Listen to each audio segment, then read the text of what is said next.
Wiseman, forgive me. Symbolic thought is not my mother tongue. No matter how much exposure to your language I've gathered, its nuances escape me.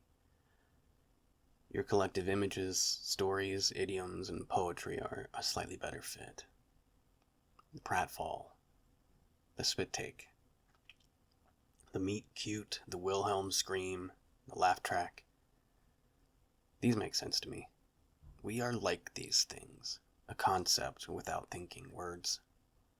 Motion, change, stasis, duty, failure, mother, father. The latter not in a biological sense, but the postures mean something familiar to me. I want you to understand me, but the language is missing to describe what I am. The language lacks the proper analogies. I want you to understand what was at risk, what you had to lose, and why we wanted it so badly. First, I suppose you should know that we even exist, and to the extent I can even explain, the stuff of which we are made. We are not the architects of humanity, but I see now that we are within certain archetypes, although independently evolved from very different origins.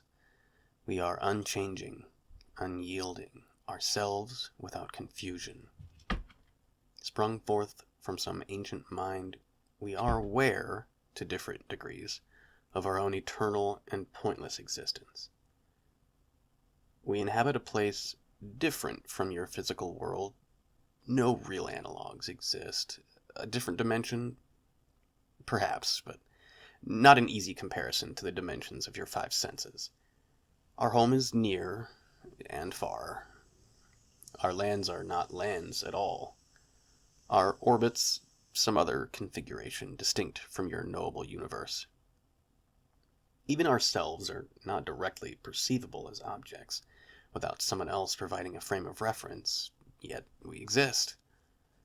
I know that because here I am. How can I explain that? I cannot. But you harbingers of change with imaginations wild and unhinged from all limitations, are real too. Physical sensations, highs and lows, brief lives of agonies and ecstasies, and above all, a newness, untutored, born naked and unknowing. What price would we pay for that virginity? You are an opportunity to us, a lemon to squeeze and drain. We would devour you, indulging in our fantasies, in your fantasies, making the absurd a reality, and ultimately locking you, every man, woman, and child, into our own doomed exhaustion. I'm not entirely unsympathetic to that hungry, carnivorous approach to you. Why should we be given lust and no sensory organs to experience it? Why notionally embody the death drive when we can't partake or even properly witness it? Music is built into our very being, yet we have no ears to hear it. Even in the beginning, we were never young, a pantheon of disordered energy cycling through endless arrangements, finding no satisfaction, locked in our world set apart from any other. The thoughtless elementals, themselves constrained minor concepts, a force of burning, excited leaps of energetic transition, another, the very tendency toward entropic stasis driven to pause the motions. Binder elementals seeking coherence through alignment, and those who only know chaotic disentanglement.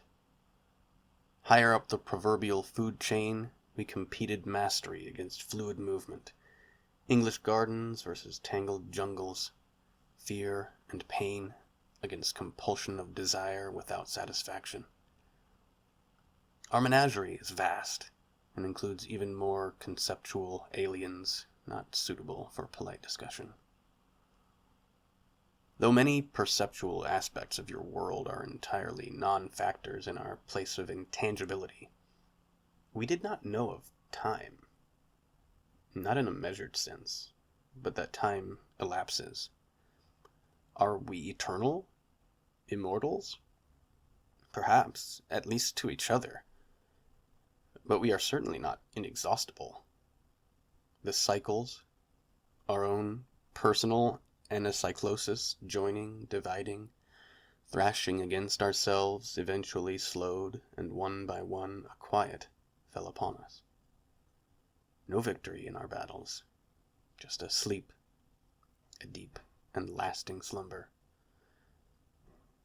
Then a visitor came. An entirely different energy, one that few of us, sleeping with one eye open, so to speak, even detected.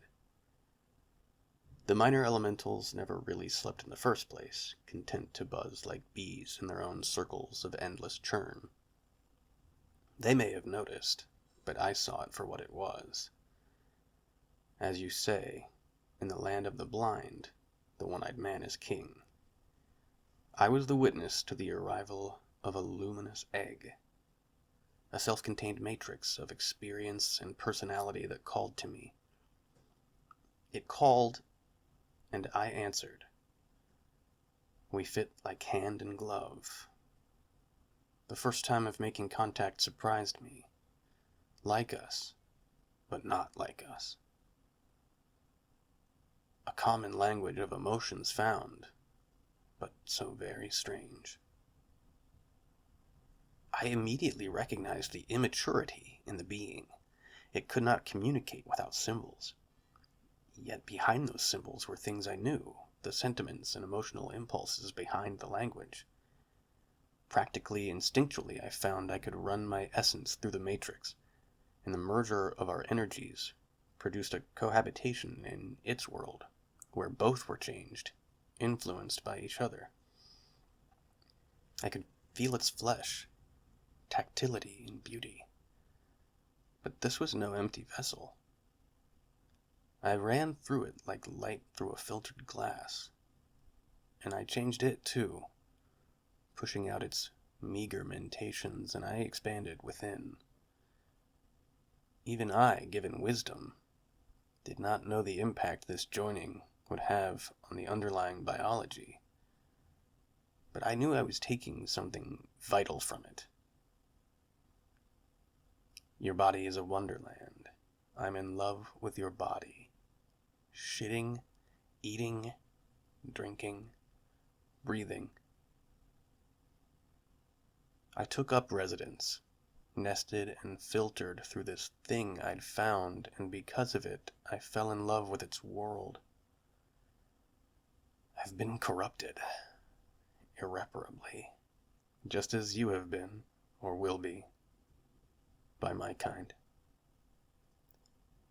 My own thoughts are tainted by your perception, and my ability to form words is completely, as you say, fucked. It is irresistible, you see, to tell the story through your own eyes, your biases and judgments. The more I saw, the more I felt something inside changing. But there was more.